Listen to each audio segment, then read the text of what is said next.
Сәлеметсіздер ме оқушылар, бүгінгі қарастыратын тақырыбымыз 9 сыныптың физикасы, яғни 3-ші зертханалық жұмыс.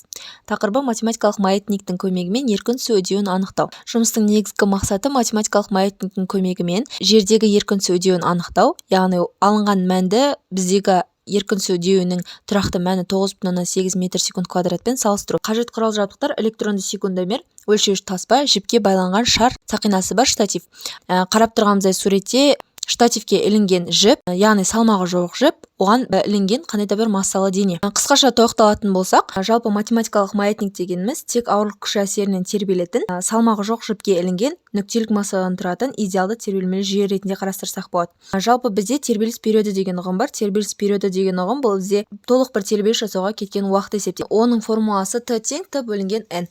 Яғни Т деп отырғанымыз уақыт, ал N деп отырғанымыз тербеліс саны. Жалпы математикалық маятниктің тербеліс периоды бізде 2π түбір астында L бөлінген G формуласымен анықталады. Жалпы L деп отырғанымыз жіптің ұзындығы біздегі, ал G деп отырғанымыз еркін түсу үдеуі. Егер біз осы екі тербелісті бір-біріне теңестірген жағдайда, онда Т бөлінген N тең 2π түбір астында L бөлінген G. Жалпы G деп отырғанымыз еркін түсу үдеуі, яғни бізде жұмыстың мақсатында осы еркін түсу үдеуімен, тұрақты еркін түсу үдеуімен осы G-ді салыстыру. Яғни бұл жерден қорытып шығаратын болсақ, бізде G 4π квадрат L N квадрат бөлінген Т квадратқа тең болады.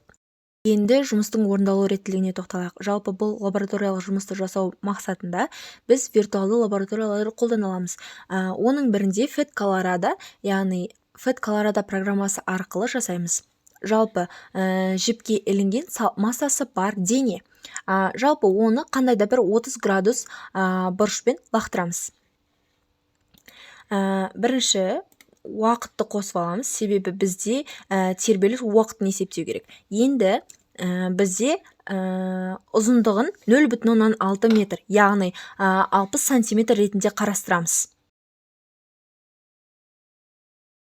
Міне 60 сантиметр ретінде қарастырдық.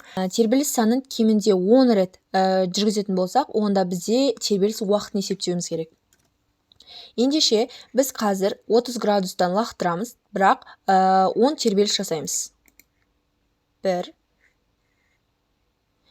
Тербеліс деп отырғанымыз, ол бір бастапқы нүктеден қайтып сол нүктеге қайтып келуіндегі кеткен уақытын есептейді. 9, 10. 15 секунд. Жалпы бізде кеткен тербеліс, 10 тербеліс жасауға кеткен уақыты 15 секунд ретінде есептеледі. Жалпы осылай тәжірибені 3 рет қайталаймыз.